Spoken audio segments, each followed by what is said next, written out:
Welcome to Timeless Takeover, your no BS guide to lasting anti-aging and longevity solutions. Hosted by Marissa Parchman, founder of Timeless Skin and Wellness, this is your exclusive source for honest anti-aging solutions and elevated wellness. We offer a full-scope approach to beauty and vitality because at Timeless, we believe aging is optional. Serving discerning clients across Denver Metro and Northern Colorado, your transformation begins here. Parents want to support their kids' health, but detoxing is one area where myths spread fast, and the truth is much simpler and safer than most people realize. Welcome back, everyone. I'm Julie Schwenzer, co-host and producer, here with Marissa Parchman, the founder of Timeless Skin and Wellness. Marissa, it's great to be back with you. Hi, Julie. Yes, thank you so much for the introduction. Yeah, thank you for being here. Let's jump right in. What are some of the biggest misconceptions about detoxing in children?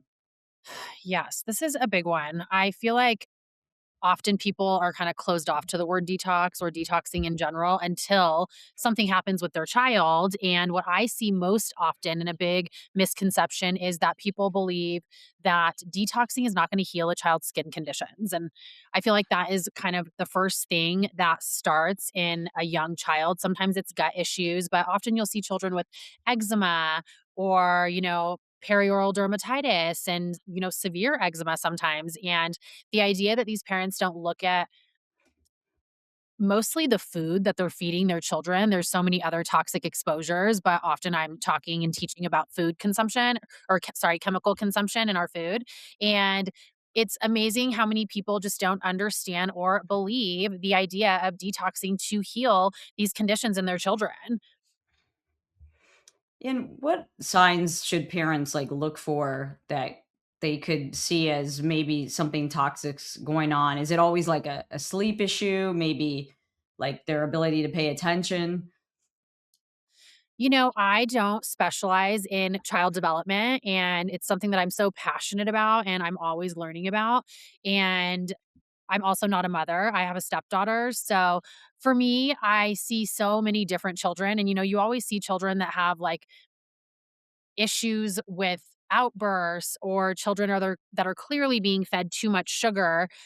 So for me, as an outsider looking in, I think it's so easy to again address the diet and see children acting a certain way in public, and a mom that's struggling to get this child to behave, and often that child has a color around their mouth from eating an ice cream cone or eating a snow cone or consuming candy and things that really just should not be consumed on a regular basis as a child. And it's just mind blowing. Even people who will come into my clinic and want me to help them with anti aging, and I always preach anti aging from the inside out, they will be feeding their children chemicals and additives and food colors and sugar that they wouldn't personally eat themselves. So, what should parents look for? I think that is a very broad question. I think there's so many parents that are so hungry for the knowledge, and they're sometimes it's very hard to understand why a child isn't sleeping well or is crying endlessly. And that's a little out of my scope of practice. But in general, I like to make people aware of the things that we can control. And if a mother is having to supplement with formula, be very aware of that ingredient label and make sure you're choosing the purest and most whole food option for you and your child. Again, as these children are growing, we look at snacks and colorful things as treats. Like, I would love for us to stop looking at it that way. Like, I don't look at ice cream as something that is unhealthy, because if it's made the right way, ice cream could really be a much healthier option for a sweet treat. It could be made with honey, it could be made with whole milk. It doesn't have to have all those additives. So when you look at what we look at a treat, if you look at the US food supply and how we look at treats, it's usually a very bright fluorescent colored something. I think of candy, or I think of going to the frozen yogurt place that my stepdaughter loves to go to. And am I guilty of consuming some of these ingredients? Absolutely. But I also have the knowledge and know when to reset and take a step back. And that is something that parents need to just look at a little more carefully is why are your children having these issues? Maybe we can't figure it out. Maybe that's not that simple. But the number one thing we can control is the diet. And that is just so important. And that will solve so many issues. And also, do you guys treat young adults or kids at your place with, any of the treatments that you do for adults there? And have you seen any adults, come in and perhaps ask you questions about, hey, can I do some of the same supplements with my kids or detox the same way that I would as an adult with my kid? Yeah, absolutely, we do. We offer very specific epigenetic scans and holistic testing to um, look at underlying issues in somebody's system, like environmental factors. That might be mold that's affecting somebody, that might be heavy metals that's affecting somebody. There are there's a fine line with helping people detox and treating a diagnosis, but we follow some very strict protocols that have been created by a board certified naturopath. And we also work very closely with our hormone specialist, which is Jacqueline Avila, and she is a nurse practitioner. She's amazing. We have a medical director, Jonathan Gallen. So we have a very strong team of individuals, and we make sure we're not treating outside of our scope and always making sure the client has all the information they need. Again, there are certain things like medical diagnosis that are out of our scope to treat. But in cases of severe eczema or severe acne or other rashes that people can't figure out the underlying concern, it is absolutely in our scope to help these parents understand through testing what potentially could be going on in the child system. And most of the time, we're removing things from the system. We don't treat in this regard with medication. If we think medication is necessary, then we recommend they go see a dermatologist and we refer them out. In our clinic, we're often taking things out. Again, this comes back to the three things that I preach so often that we're not supposed to be consuming on a daily basis. And those three things are processed white flour, processed sugar, and hydrogenated oils. And often these young children are being overburdened with these three things because again, the regulations in the food supply that we are exposed to are just not that of a whole food system. And it's a huge, huge problem. So we have to educate and help the parents take control where they can take control. And often that's taking things out of the system and not adding a bunch of things in. And before, Marissa, you've mentioned this between recordings too about the school lunches and the daily food exposure, which you just mentioned. Can you expand on that too? Because that can be tough for parents too, because they're not seeing everything that's, going into the kids' systems. And it seems like school lunches overall have maybe improved health wise, but still, what do we do? Yeah, absolutely. I do hear a lot of talk about the food systems improving their food supply. And it's actually the largest restaurant system in the world the is the food system at schools. So it is a very profitable system, and they are using the cheapest ingredients to create these meals for a large portion of the population. And a lot of these families rely on these school lunches for meals for their children. And a lot of these kids will go unfed if they don't have these school lunches. So the answer is obviously not to not have the school lunches, or you obviously can't tell everybody like don't feed your kids school lunches. The problem is the system. We need to advocate for higher food quality for our children. And again, it circles back to the three things we're not supposed to be eating. And those three things are in most of the things that you're going to see at an elementary school or a high school. I mean, any of these schools, you're going to see cereals that are full of white flour and often hydrogenated oils and for sure processed sugar. And you're going to see milk that is not organic and that's full of antibiotics and hormones. You're going to see chocolate milk. So add sugar to the antibiotics and hormones. And then they're going to offer maybe a fruit option, which is the best option, but then they're probably going to have a little orange cup that's full of glycerin and processed sugar. And then they're going to have, hamburgers and french fries and things like that. It's not whole foods. And we actually can make all of these things with whole food ingredients. We can clean up the quality of ingredients we're using. And again, that's probably easier said than done.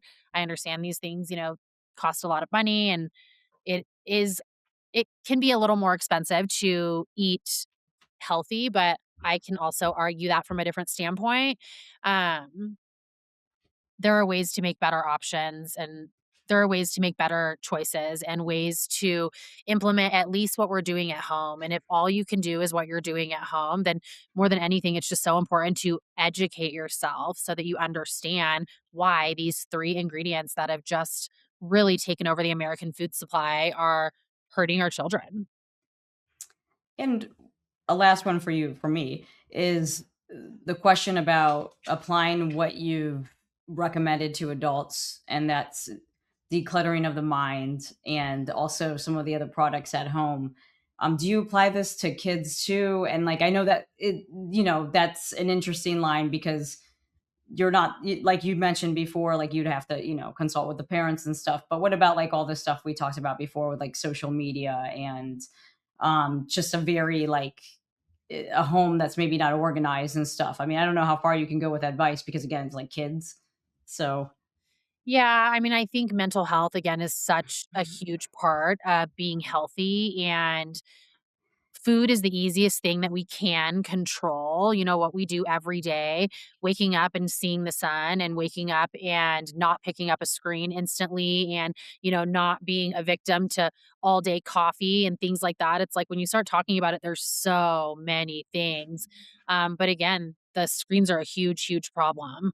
And mental health is such a neglected subject, again, in the US systems that we are just constantly hoping will evolve. But small changes that are gonna last are think making small changes that are going to turn into rituals, Like, everybody's on their screen. It's like it's inevitable. We can't not be on our screen, whether it's our computer, our TV, our phone. So, for me, I try to make sure that there's family time and turn off my screen at a certain time, and, I mean, screens have caused issues in my relationship and in my relationship with my stepdaughter. It's like a constant struggle because I don't want her to be on her screen, but I'm always on my screen. I'm always working. So, just setting boundaries, like really making it a ritual to put your screen down and spend time with the family. And, that's like a small piece that you can add to a positive change in your mental health. And I don't think people, again, realize these small things. And children being on screens at a young age, it's such a problem. And I'm actually reading a book right now, and it's talking about light and natural light and the artificial light and how it affects us. And it's a book about sleep, and it's like I thought I slept well, and I don't know what's going on right now. I'm actually giving up coffee, which we've talked about in the past, and today is my first solid day with no caffeine, but I've had some green tea the last few days and I've been sleeping like crap. So reading this book about sleep, and I'm not sleeping well the last few days, and I'm just like, what is going on? But we're on this chapter of children and how children's circadian rhythm changes. Pretty much it changes when we go through puberty. So children are used to going to sleep early, and then once they go through puberty, their circadian rhythm actually changes, and it puts them in a position where they should be going to sleep later and should be sleeping in later. So I've been thinking a lot about that and the mental health struggles on our adolescents and especially our teens, and how sleep alone is such a big, big piece of mental health and being able to, wake up refreshed and ready to conquer the day. And so right now what I'm focusing on is diet and sleep. But it's just so many things, and we're just so programmed to live a life that I just don't believe we're supposed to be living as an animal. We're an animal. We have to remind ourselves of that. Like, we're humans, we're animals. We're supposed to be outside. We're supposed to be eating whole foods. We're not supposed to be on screens. So, yeah, just I think the biggest point to touch on that subject is making small lasting changes. You can't just conquer the world in one day. And if you make every change in one day and you go to the gym 6 days a week, then, by week 4 you're going to be so burnt out. You might not even make it to week 2. So I really preach just educating yourself and making small lasting changes that work for you, because there's so much information on the internet, and what works for one person might not work for another. well, Marissa, thank you again for breaking that down so clearly and covering a broad topic. We appreciate you, looking at all aspects of it. Yeah, absolutely. Thank you, Julie. Invest in the best version of yourself. Call us today at 303-800-1821 or visit timelesssandw.com to schedule a consultation. Discover what it means to age with intention and elegance.